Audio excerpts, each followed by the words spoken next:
devotional service. You have some service, you can't get it done. It's not going to take you that long. 6 years later, you finally do it and you say, that was so stupid. That took 20 minutes. I thought it was going to take 3 days. No, that was not the reason you did it. There was some pain you thought you were going to experience by doing that, which is why you didn't do it. That's why I put it off. Yeah, that could be one reason. You thought this is going to be painful. It's going to make you uncomfortable. I don't like putting numbers in columns. Well, it's not that difficult. An 8-year-old could do what you had to do. And after you do it, you realize, yeah, I could have done this when I was 8. It wasn't that difficult. But there's this fear. I have this fear. Things are difficult. Why? Then you get into it, well, when I was young, I failed at this, and then I never tried anything difficult, or I failed in my math class, and, I'm not going to look at numbers. I told myself, no numbers again. And that's why I can't put, 10 numbers in a column for 6 years. And you think, and you realize that, you go, that's why I couldn't do it. Yeah, that's the reason. It's good to know, isn't it? That was like the stupidest reason I've ever heard. And that's why I didn't do it.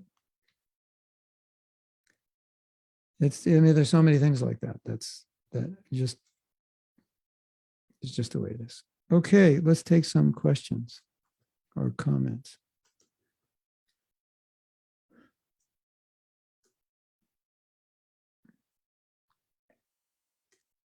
So if you go to the first message, you'll see that Tanya posted the link to this document. We are reading on page number 8, almost halfway through.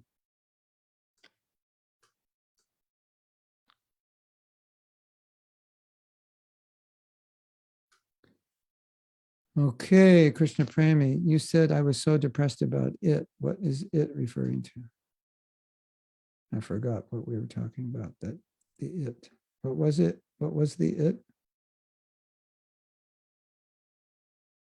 About the Shastra starting with the top. Is that it? Yeah. So since all of you, when you write, you're writing in present tense, but I come back 40 minutes later, so I have to guess what the it is. So if you can describe the it. It's also good for writing, when you, just as a writer in general. You should describe the it. Wait a minute, hold on.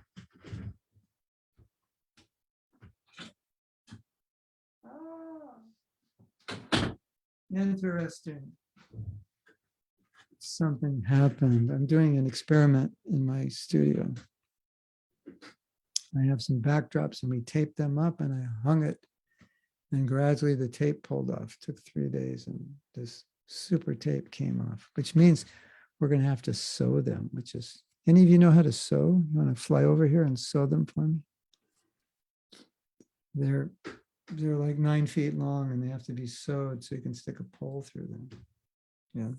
I learned to sew when I was in the 5th grade, like by hand. But that would take quite a while to sew by hand, wouldn't it? 8 feet. It'd take a few hours. Anyway, anyone have a sewing machine? I can. But Tanya, too far away. We need it in America.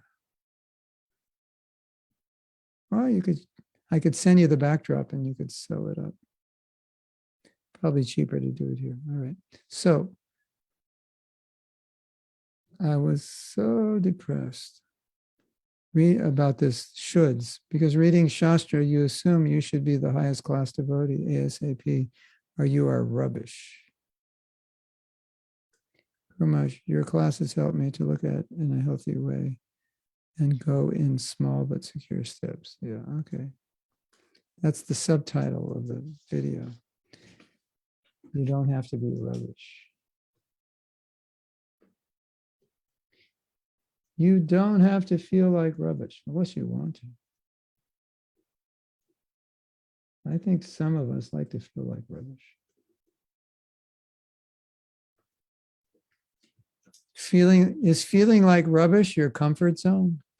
I'm so used to feeling like rubbish. If I don't feel like rubbish, it makes me quite uncomfortable. All right, that was funny, but it's true. It's sad and funny at the same time. So P from Sweden says, thanks for the fantastic lesson. What I have found is that living close to Krishna and the detachment and freedom from co-dependency that follows also betters my relationships with all people. I know, also non-devotees. Somehow loving Krishna makes me free to also love people around me without expectations. Yeah, that is bhakti for sure. I thought I was a forgiving person before. I'm in a time of life right now when he's pointing to one person after the other who I need to make peace with. That's a good question. How many people do you need to make peace with, everyone? Make a list. And I didn't even recognize before that there was a problem. I love how wonderfully challenging and easy it can be at the same time. Yeah. I have another question along with how many people you need to make peace. How many people you need to fix? Who's on your list of people to fix? That's a funny question, right? Your husband or wife is number one, right? And your boss is number two, or it's your mother-in-law number one? Your sister, your brother, your cousin, the president of the United States, yeah, whatever. Now to the question. There will still be people who choose to be destructive and abusive, people who will harm us if we get too close. I have a family member amongst them, and I'm wondering how to deal with them. I have decided to take a step back and not be in touch at all, but I'm not sure if it's the right way to deal with things. What, if anything, can I do instead of just keeping distance? Well, without knowing specific details, I can give some general guidelines. Sometimes you just want to tell them, this is, what's going on for me. These are the practices I do, the ways I think, that's just my lifestyle. I know it's different from what it was before, but these things are important to me. And when I'm with you, you blank, because I don't know what they do to you, but maybe they tell you how you're stupid and brainwashed and etc. And you should eat hamburgers every day or something.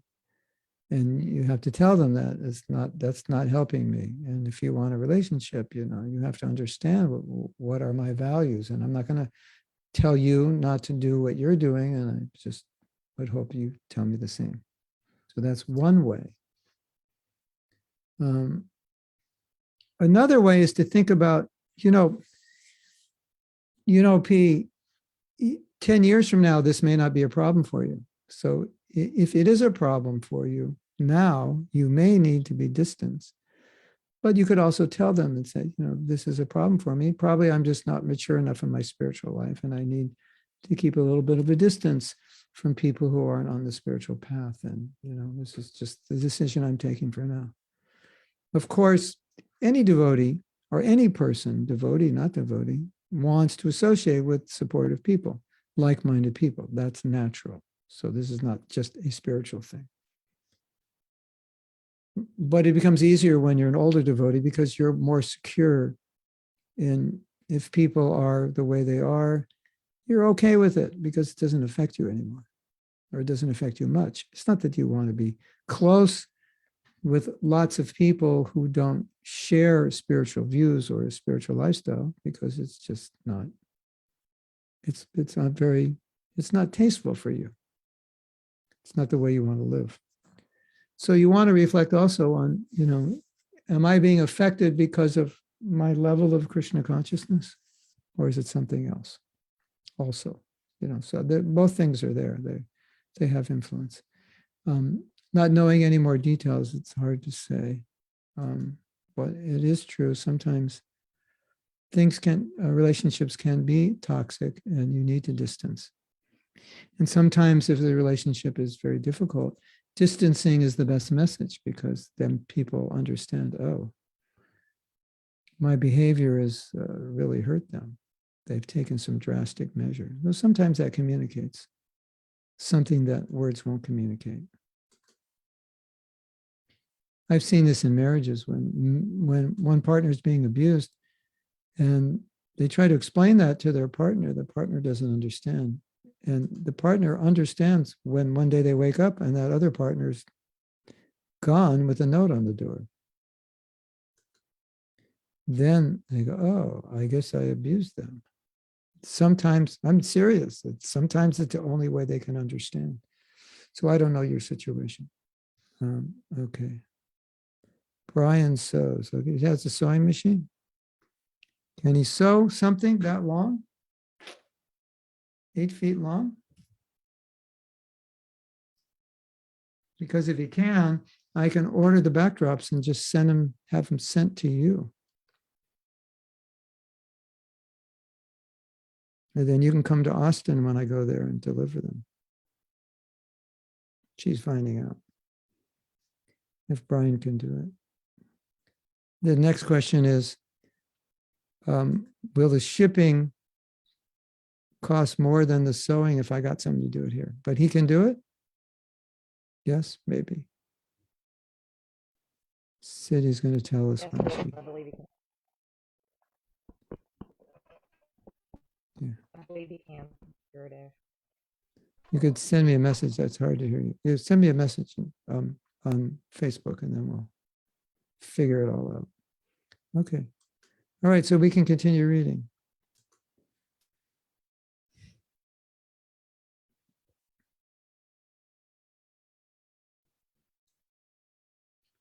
So here is an excerpt from a talk by John Wellwood, who wrote the book on spiritual bypassing. Subtitle, Relationship and the Dharma. So it's a Buddhist, the Dharma, Buddhist. So he's being asked, you introduced the term spiritual bypassing 30 years ago. For those who are unfamiliar with the concept, could you define and explain what it is? Sounds like we read this before. Are we reading everything again? Anyway, let's read it and see. Reviewing is not always a problem. Spiritual bypassing is a term I coined to describe a process I saw happening in the Buddhist community I was in, and also in myself. Although most of us were sincerely trying to work on ourselves, I noticed a widespread tendency to use spiritual ideas and practices to sidestep or avoid facing unresolved emotional, psychological issues and unfinished developmental tasks. I think we read this. When we are spiritually bypassing, we often use the goal of awakening or liberation to rationalize what I call premature transcendence. Yeah, we read this. So maybe this article got copied twice. I'm going to go down and see. Or maybe it's just an extension.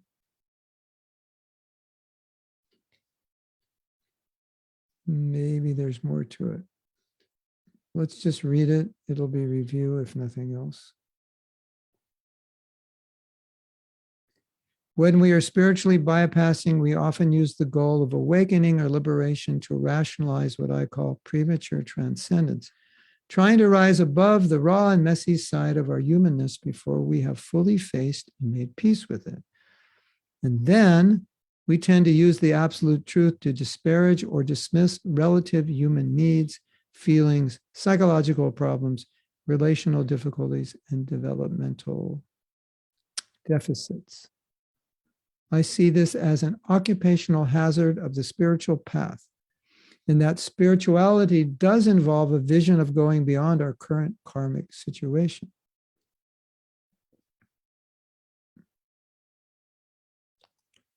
Question, what kind of hazard does this present? Trying to move beyond our psychological and emotional issues by sidestepping them is dangerous. It sets up a debilitating split between the Buddha and the human within us, the spirit, or spiritual life. And it leads to a conceptual, one-sided kind of spirituality where one pole of life is elevated at the expense of the opposite. Absolute truth is favored over relative truth, the impersonal over the personal, emptiness over form, transcendence over embodiment, detachment over feeling. One might, for example, try to practice non-attachment by dismissing one's need for love, but this drives the need underground, so it often becomes unconsciously acted on in covert and possibly harmful ways. Might this account for some of the messiness in our Sangha communities? Answer, definitely. It is easy to use the truth of emptiness in this one-sided way. In Buddhism, empty your thoughts. So we can just say detachment is equivalent for us. Thoughts and feelings are empty, a mere place of samsaric appearances, so pay them no heed. See their nature as emptiness, simply cut through them on the spot.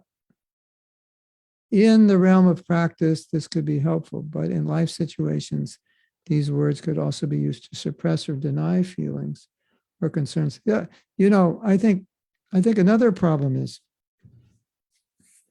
that you might ask, well, why is it that when the movement was young, nobody talked about these kinds of things? Because the ashram situation was much different. It was almost like surreal. You weren't dealing with the world. You're only dealing with the world in terms of giving people Krishna consciousness.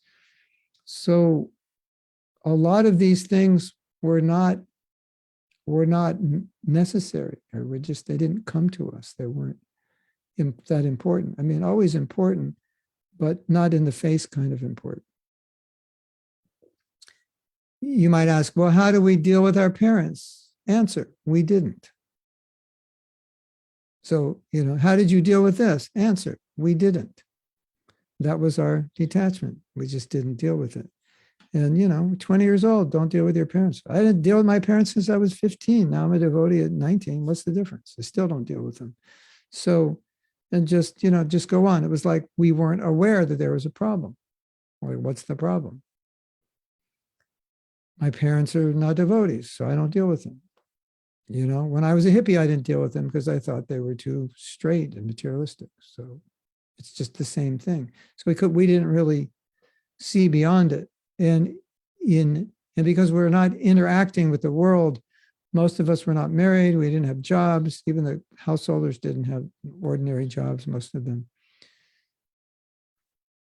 And so what's being spoken about here is like, okay, that worked in the ashram, but when you're in the world, it didn't work. So some things do work in the ashram. And there are some devotees definitely who could not function, who live in the ashram, are very good devotees who could not function outside the ashram. They would just be a failure in material life. So they live in the ashram, and being kind of a material failure becomes a bit of an asset. They're just like detached. They don't want to get married. They care about money, don't care about kids. They like doing puja. They like studying Bhagavatam. So it all works for them. Tell that guy to go out, get married, get a job. If he doesn't do this kind of work, it'll be a disaster. And so we've seen many disasters as being referred to here. A lot of problems in Grihastha ashram. And we see this again and again. You have devotees that are like, they're really good devotees and they're really nice people. And then they get married and they're like totally unprepared for it. Because they just, in their life as brahmacharis, it was very simple and very focused and very detached. And they weren't dealing with all this other stuff. And now they go out in the world. And it's like a soldier going to, when they went to Afghanistan, they weren't prepared for it. They thought they were, but they weren't. So that brahmachari is prepared to execute his spiritual life in the brahmachari environment. He's not prepared in the grihastha environment. And then, his wife saying, how come you never show any emotion? He's like, what are you talking about? Why would I show emotion? Things like that. How come, how come you don't care? You just, you can wear the same dhoti for 48 days in a row. How come you don't care? Why should I care? It's just a piece of cloth, So when you come into that environment, then, there's things you have to start looking at and caring about because you're relating to other people and their expectations and their needs. And so we see that sometimes all the good things about spiritual life become handicaps when you go into trying to go in the material world. And that's why you need to consider other things.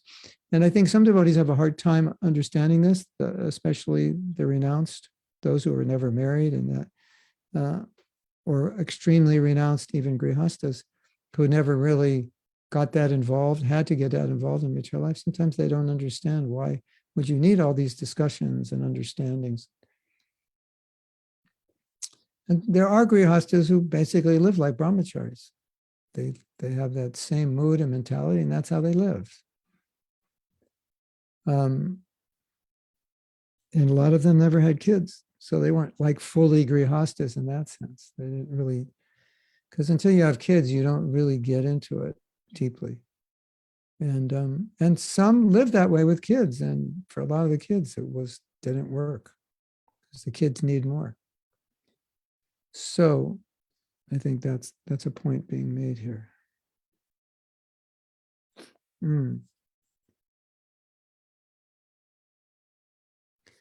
What interests you most about spiritual bypassing these days? Answer: I'm interested in how it plays out in relationships where spiritual bypassing often wreaks havoc. It's a worst havoc. If you were a yogi in a cave doing years of solo retreat, your psychological wounding might not show up so much because your focus would be entirely on your practice in an environment that may not aggravate your relational wounds. It's in relationships that are unresolved psychological issues tend to show up most intensely. That's because psychological wounds are always relational. They form in and through our relationships with our early caretakers. The basic human wound, which is prevalent in the modern world, forms around not feeling loved or intrinsically lovable as we are.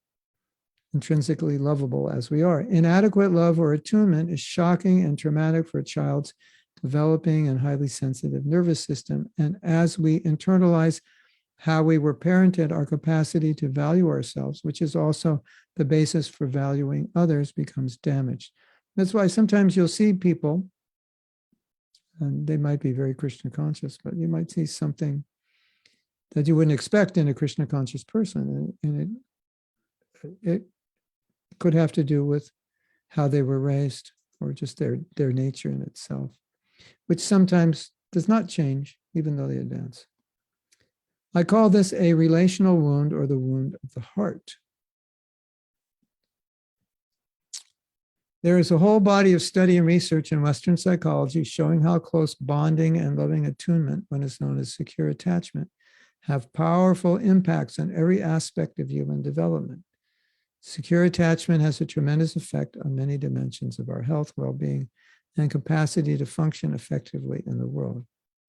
So there's it's kind of, I don't know, in a sense, it's a little depressing to learn about this stuff because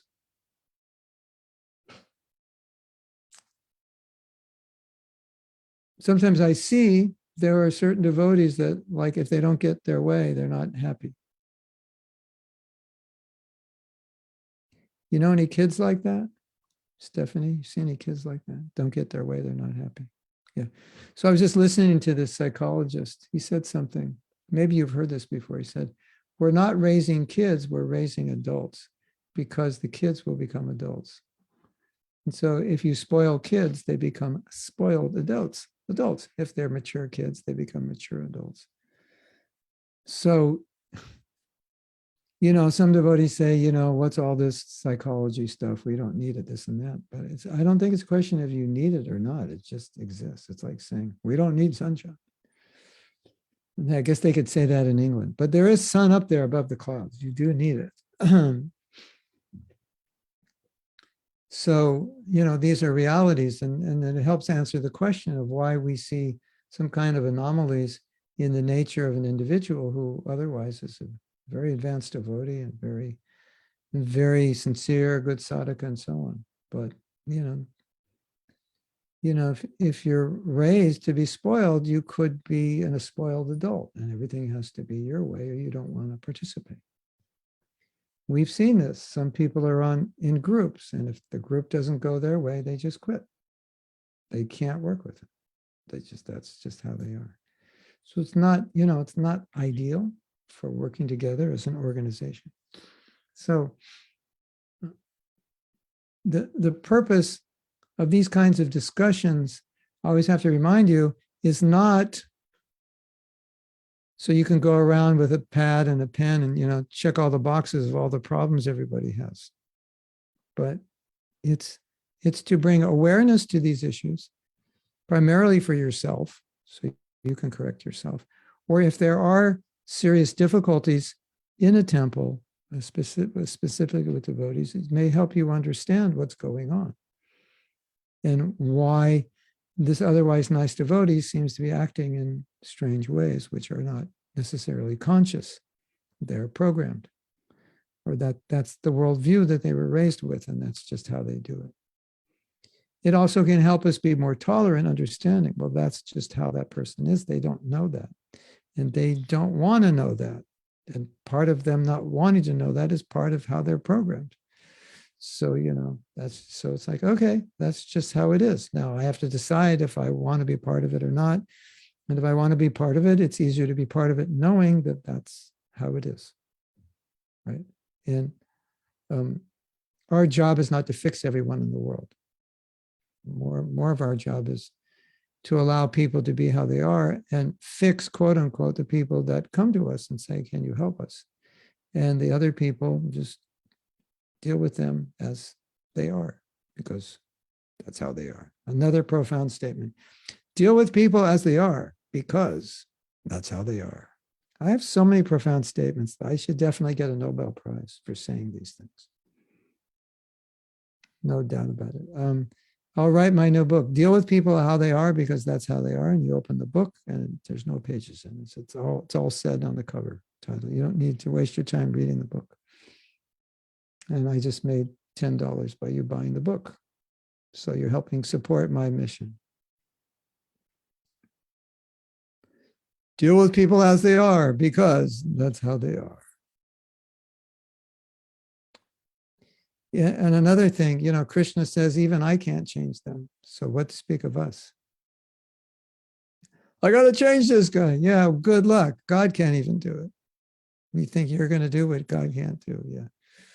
Hare Krishna. I have to write that down. That's funny, isn't it?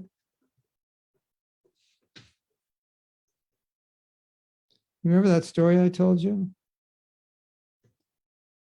When a devotee was chanting 8 rounds, they couldn't, there's like, they didn't know what to do.